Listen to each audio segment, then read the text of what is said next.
Qu'est-ce que le groupe? C'est une vaste question. Pour le découvrir un peu plus, nous allons tout d'abord voir les ressources du groupe, puis ses dimensions. Tout d'abord, le groupe a différents avantages, différentes ressources comme on dirait. Le groupe est tout d'abord un milieu alternatif à la vie sociale. En effet, il permet de connaître de nouvelles personnes, de travailler des habiletés sociales en sortant de son cercle quotidien de connaissances. Le groupe permet aussi de mieux se connaître soi-même, de se reconstruire, de se sentir moins seul. En effet, le partage d'expériences permet une rétroaction et un soutien important. De plus, aider les autres peut aussi s'aider soi-même. En effet, dans les groupes d'entraide, l'aide mutuelle de chacun permet de reprendre pouvoir sur sa vie, de retrouver dignité et confiance en soi. Le groupe peut aussi être porteur d'espoir. Voir la réussite d'autres personnes qui sont comme nous permet de croire en son propre succès et d'arriver à relever ses propres défis. Le groupe est aussi un lieu de dissonance et de changement. Il favorise l'évolution personnelle. En effet, la confrontation avec les autres dans le respect et l'empathie permet une remise en question sur soi-même, une évolution dans ses idées. Le groupe est aussi un lieu d'appartenance et de normalisation. En effet, pour s'intégrer dans le groupe, il faut s'ajuster aux règles. Le fait d'être un groupe permet aussi de motiver et maintenir les changements effectués. Le groupe permet aussi de mettre tous les participants à égalité, avec la fin de la personne aidante, la personne aidée. Chacun exprime son opinion et peut poser des objectifs. Ceci favorise la prise de parole et, dans la plus grande mesure, la participation aux actions sociales.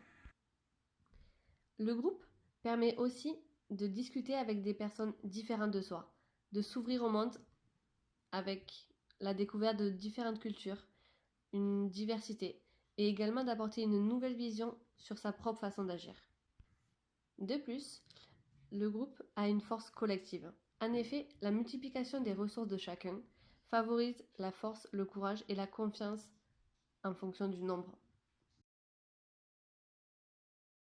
Mais surtout, l'avantage principal du groupe est bien évidemment le plaisir social, avec la brisure de la solitude et le plaisir d'être ensemble.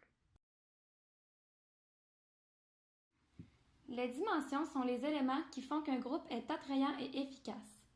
Les concepts compris dans ces dimensions peuvent s'appliquer à n'importe quel travail réalisé en groupe.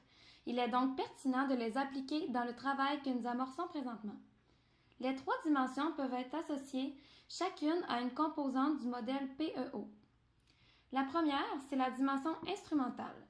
Elle concerne les tâches à réaliser, les objectifs à atteindre et le contenu des échanges entre les participants. On peut donc l'associer à l'occupation. L'objectif est de coordonner les efforts de chacun dans l'atteinte d'un but commun. Pour ce faire, les participants doivent entre autres se répartir les responsabilités, donner leurs opinions, moduler l'information qu'ils émettent au groupe et décoder celle qu'ils reçoivent.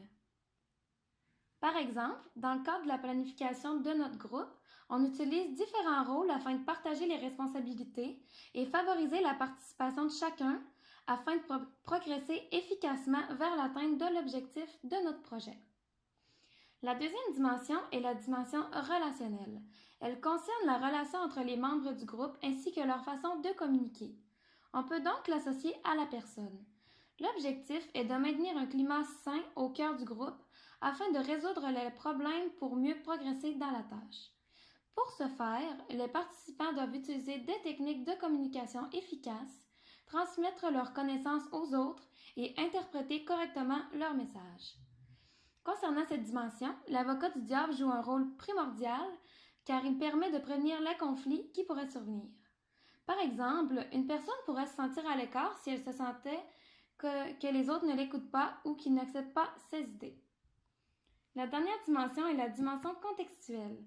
Elle prend en compte l'environnement et le contexte dans lequel on réalise la tâche.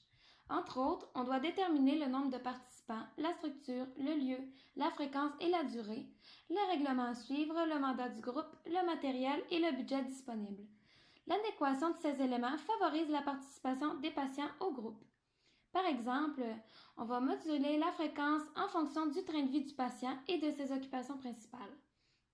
Les animateurs pour chaque étape de la planification devront tenir compte des mêmes composantes lorsque viendra le moment de choisir les moments des rencontres, le lieu et la structure.